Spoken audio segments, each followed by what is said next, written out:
എല്ലാവർക്കും നമസ്കാരം. അജയൻ്റെ രണ്ടാം മോഷണം എന്ന് പറയുന്ന സിനിമയെ കുറിച്ച് ഞാൻ ഭയങ്കരമായിട്ട് കഴിഞ്ഞ പ്രാവശ്യം ഫോറം മാളിൽ വെച്ച് നടന്ന ഒരു പരിപാടിയിൽ വാചാലനായിരുന്നു. അപ്പോൾ അതുകൊണ്ട് ഇനി വീണ്ടും വാചാലനാവേണ്ട ആവശ്യമില്ലെന്ന് എനിക്ക് തോന്നുന്നു. പക്ഷേ എന്നെ സംബന്ധിച്ചിടത്തോളം ഭയങ്കര പേഴ്സണൽ ആയിട്ടുള്ളൊരു സിനിമയാണ്. ഈ പറയുന്ന പോലെ ജിതിൻ ലാൽ എന്ന് പറയുന്ന അതിൻ്റെ ഡയറക്ടർ ആദ്യത്തെ എൻ്റെ ഷോർട്ട് ഫിലിം മുതൽ കൂടെ അസിസ്റ്റൻറ്റ് ഡയറക്ടറായിട്ടൊക്കെ വർക്ക് ചെയ്തിരുന്ന ആളാണ്.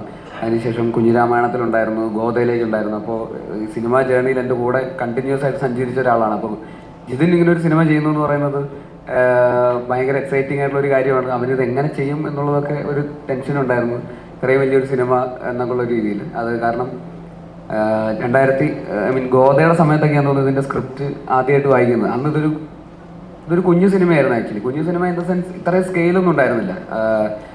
പക്ഷേ അവനത് വർക്ക് ചെയ്ത് അതിൻ്റെ ഒരു ഓരോ സ്റ്റേജിലും ഇതിൻ്റെ അപ്ഡേറ്റ്സ് ഒക്കെ ഇങ്ങനെ കണ്ട് വരുമ്പോൾ ഇതിങ്ങനെ സിനിമ ഇങ്ങനെ എനിക്കറിയാം ഇത് വലുതായിക്കൊണ്ടിരിക്കുകയാണ്. നമ്മുടെ കൺമുമ്പിൽ നിന്നത് ഇങ്ങനെ വലുതായിക്കൊണ്ടിരിക്കുക. അവൻ്റെ വിഷൻ ഭയങ്കര വലിയ വിഷനിലാണ് അവൻ ആ സിനിമ അതിനെ പ്ലേസ് ചെയ്തത്, ആ ഒരു ചെറിയൊരു ഐഡിയയെ പ്ലേസ് ചെയ്തത്. പക്ഷേ അത് ഇവൻച്വലി അവനത് പുൾ ഓഫ് ചെയ്യുന്നു എന്ന് പറയുന്നത് ഒരു വലിയ അച്ചീവ്മെൻറ്റ് തന്നെയാണ്. കാരണം ഇതിൻ്റെ ഷൂട്ടിംഗ് സെറ്റിലൊക്കെ പോകുമ്പോഴൊക്കെ നമ്മൾ കാണുമ്പോൾ, കാരണം ഇത്രയും വലിയൊരു സിനിമ മൗണ്ട് ചെയ്യുക എന്ന് പറയുന്നത് അത്ര എളുപ്പമുള്ള കാര്യമല്ല. അത് ഇത്രയും ബജറ്റ് ഒരു പ്രൊഡ്യൂസർ ഇൻവെസ്റ്റ് ചെയ്യുക, 100-150 ദിവസത്തോളം ആക്ടേഴ്സ് അതിനുവേണ്ടി ഇൻവെസ്റ്റ് ചെയ്യുക, അവരുടെ ജീവിതത്തിൽ 150 ദിവസം ഒരാളെ ട്രസ്റ്റ് ചെയ്ത് നമ്മൾ കൊടുക്കുകയാണ്. പ്രൊഡ്യൂസറാണെങ്കിലും ഇത്രയും മുതൽ മുടക്ക് ഈ സിനിമയ്ക്ക് വേണ്ടി ചെയ്യുക, ടെക്നീഷ്യൻസ് ആണെങ്കിലും അവരുടെ അത്രയും ദിവസത്തെ ഡേറ്റ് ഈ സിനിമയ്ക്ക് വേണ്ടി മാറ്റിവെച്ച് അയാളുടെ വിഷൻ്റെ കൂടെ ഒരുമിച്ച് നിൽക്കുക എന്നൊക്കെ പറയുന്നത് ഒരുപാട് കൺവിക്ഷനും അയാളെ ആ ഡയറക്ടറിനെ ട്രസ്റ്റ് ചെയ്യുകയും ചെയ്താൽ മാത്രമേ ആൾക്കാർ ഇതിൻ്റെ കൂടെ നിൽക്കുകയുള്ളൂ. അപ്പോൾ അതും പ്രത്യേകിച്ച് തുടക്കക്കാരനായിട്ടുള്ള ഒരാൾ, അത് രണ്ടാമത്തെയോ മൂന്നാമത്തെയോ സക്സസ് ഒക്കെ കഴിഞ്ഞിട്ടുള്ള ഒരു പോയിന്റിലൊക്കെ ആണെങ്കിൽ ഇത് കുറച്ചുകൂടെ എളുപ്പമാണ്.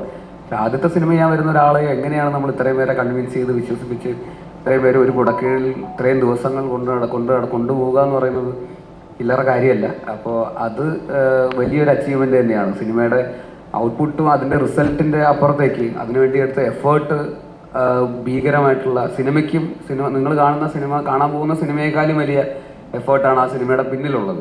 ആ സിനിമ ഒരു വലിയ സിനിമയാണ്, അതിലും വലിയ എഫേർട്ടാണ് ആ സിനിമയ്ക്ക് പിന്നിലുള്ളത്. അപ്പോൾ അതുകൊണ്ട് തന്നെ തീർച്ചയായിട്ടും ആ എഫേർട്ടിന് ജിതിന് ഫസ്റ്റ് ഓഫ് ഓൾ ഒരു ഭയങ്കരമായിട്ടുള്ളൊരു കയ്യടി അർഹിക്കുന്നുണ്ട്.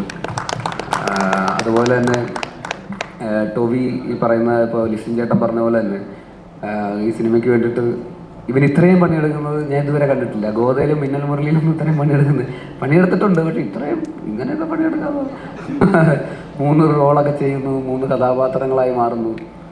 അതിന് വേണ്ടിയിട്ട് പ്രത്യേക പരിശീലനം ഒക്കെ ചെയ്തിട്ടൊക്കെയാണ് ആ സിനിമയിലേക്ക് ഷൂട്ടിങ്ങിന് വരുന്നതും. പിന്നെ ഈ പറയുന്ന ഫൈറ്റ് പ്രാക്ടീസ്, കളരി അഭ്യസിക്കുന്നുണ്ട്, കളരി പഠിക്കുന്നു, അതിൻ്റെ കൂടെ കുതിരസവാരി പഠിക്കുന്നു. അങ്ങനെ അതായത് പല 3 ക്യാരക്ടേഴ്സിനെ അത്രയും കൺവിൻസിങ് ആയിട്ട് ചെയ്യാൻ വേണ്ടിയിട്ടുള്ള എല്ലാ പണിയും എടുക്കുന്നുണ്ട്. അതെല്ലാം പോരാതെ വീഡിയോ എടുത്ത് നാക്കം കൊണ്ടൊക്കെ ആക്കുന്നു. അത് 3Dയിൽ കണ്ണി കുത്തുമെന്നാണ് പറയുന്നത്. 3Dയിൽ വരുമ്പോൾ ഇങ്ങനെ എന്ന് പറയുമ്പോൾ കണ്ണടക്കരുതാരും. അപ്പോൾ അങ്ങനത്തെ പരിപാടികളൊക്കെയാണ് ചെയ്തു വെച്ചിരിക്കുന്നത്. അപ്പോൾ അത് മാത്രമല്ല, ഈ സിനിമയുടെ പ്രൊമോഷൻ എന്നൊക്കെ പറഞ്ഞിട്ട് ഞാനിപ്പോൾ ഇവൻ ടോവിനോ പ്രൊഡ്യൂസ് ചെയ്യുന്ന മരണമാസം എന്ന് പറഞ്ഞ സിനിമയിൽ അഭിനയിക്കുന്നുണ്ട്. അപ്പോൾ അതിൻ്റെ സെറ്റിൽ ഇങ്ങനെ ഇരിക്കുമ്പോൾ ടോവിയുടെ ചേട്ടൻ അതിൻ്റെ സെറ്റിലുണ്ട്, ടിങ്സ്റ്റൺ ചേട്ടൻ, അദ്ദേഹം അതിൻ്റെ പ്രൊഡ്യൂസറാണ്. അപ്പോൾ ഇന്ന് UK എന്ന് പറയും. UK-ലാണോ പ്രൊമോഷന് വേണ്ടിയിട്ട് പോയിരിക്കുകയാണെന്ന്. പിറ്റേ ദിവസം ഇവനെ വിളിക്കുമ്പോൾ എവിടെയുണ്ട്? താമരശ്ശേരി. UK-ന്ന് നീ താമരശ്ശേരി എത്തി? എത്ര പെട്ടെന്ന്! ഇവന് ഉറക്കമൊന്നുമില്ലേ? അത് ഒരു 10-25 ദിവസമായിട്ട് ഇങ്ങനെയാണ് ഓടിക്കൊണ്ടിരിക്കുന്നത്, ഇങ്ങനെ പ്രൊമോട്ട് ചെയ്തുകൊണ്ടിരിക്കുക. അത് ഈ പറയുന്ന പോലെ ഡബിൾ എക്സ്പ്രഷോ ഷോട്ടും അടിച്ച് ഉറക്കമില്ലാതെ ഓടി നടന്നുകൊണ്ടിരിക്കുക. അപ്പോൾ ഇവർക്ക് ചേട്ടനും മാനേജറിനും വേണ്ടി ഒപ്പം എത്താൻ പറ്റാത്തതുകൊണ്ട് അവർ ഷിഫ്റ്റ് എടുത്തിട്ട് ഇവൻ്റെ കൂടെ നടക്കുന്നത്. അതായത് ഒരു 5 ദിവസം എൻ്റെ കൂടെ പോകും, പിന്നെ അവർ മടുക്കുമ്പോൾ മറ്റേ ആളെ വിടും, അവർ ഷിഫ്റ്റ് എടുത്തുകൊണ്ട്. പക്ഷേ ഇവൻ മാത്രം ഒറ്റയ്ക്ക് ഇങ്ങനെ കരിങ്കല്ല് പോലെ നിൽക്കുന്നുണ്ട്. കൂടെ സുരഭിയും.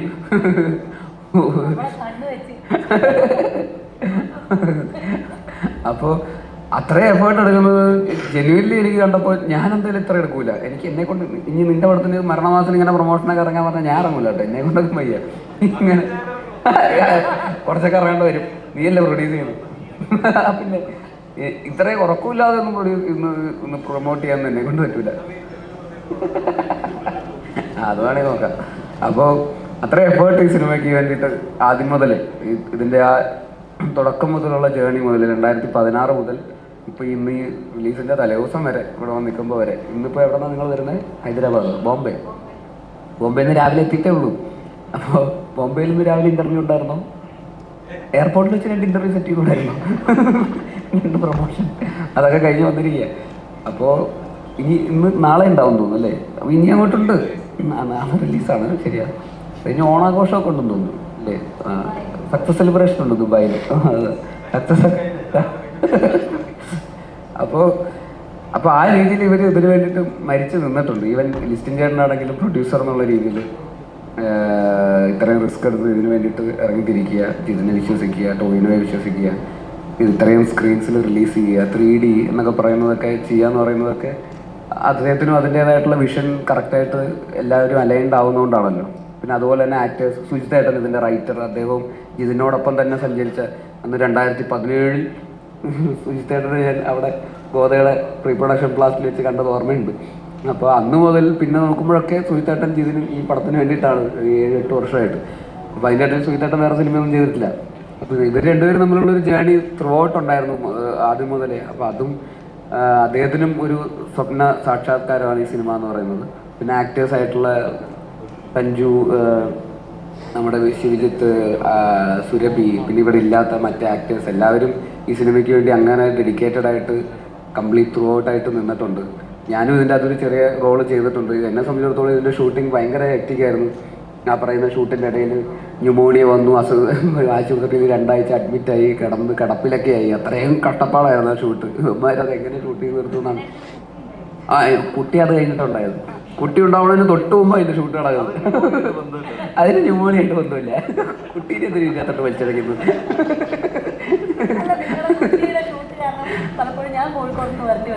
കുട്ടിയുടെ ഷൂട്ടാണ്.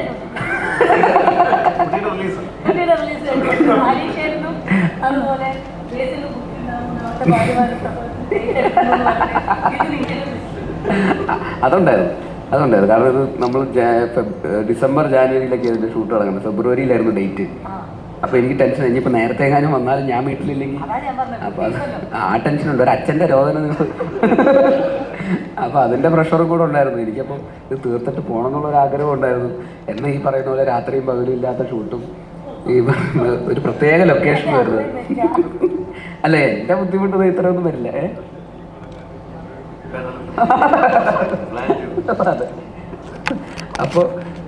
അപ്പോൾ അങ്ങനെ ഒരു ഭയങ്കര സക്സസ്ഫുൾ ജേണിയാണ് സോഫാർ ഈ സിനിമ. ഇത്രയും കഷ്ടപ്പാടുകളിൽ കൂടെയൊക്കെ ആണെങ്കിലും എത്രയും ബുദ്ധിമുട്ട് കൂടുന്നവരും സിനിമയുടെ ഉയരം കൂടുന്നവരും രുചി കൂടുമെന്ന് പറയില്ലേ, അതുപോലെയാണ്. കഷ്ടപ്പാട് കൂടുന്നവരും സിനിമയുടെ വിജയം മധുരകരമായിരിക്കും എന്നുള്ളതാണ് സിനിമയുടെ ചരിത്രം തെളിയിച്ചിട്ടുള്ളത്.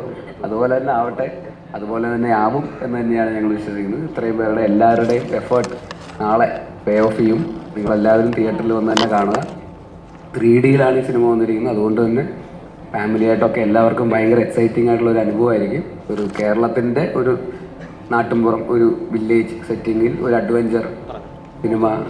അതിൻ്റെ അകത്ത് പല കാലഘട്ടങ്ങളായിട്ട് ഭയങ്കര രസകരമായിട്ടുള്ളൊരു സ്റ്റോറി ലൈൻ, വിഷ്വൽ ട്രീറ്റ്മെൻറ്റ് എല്ലാം ഉണ്ട് ആ സിനിമയിൽ. അതുകൊണ്ട് എല്ലാവർക്കും എൻ്റർടൈൻ ചെയ്യിപ്പിക്കുന്ന ഒരു സിനിമയായിരിക്കും. ഒരു 5 വയസ്സ് മുതൽ പറയാം ഏറ്റവും പ്രായമുള്ള ഒരാൾക്ക് വരെ കാണാൻ പറ്റുന്ന ഒരു സിനിമ തന്നെയായിരിക്കും എന്ന് തന്നെയാണ് ഞങ്ങൾ വിശ്വസിക്കുന്നത്. അങ്ങനെ തന്നെ ആവട്ടെ എന്ന് ആത്മാർത്ഥമായിട്ട് ആഗ്രഹിക്കുന്നു. Thank you.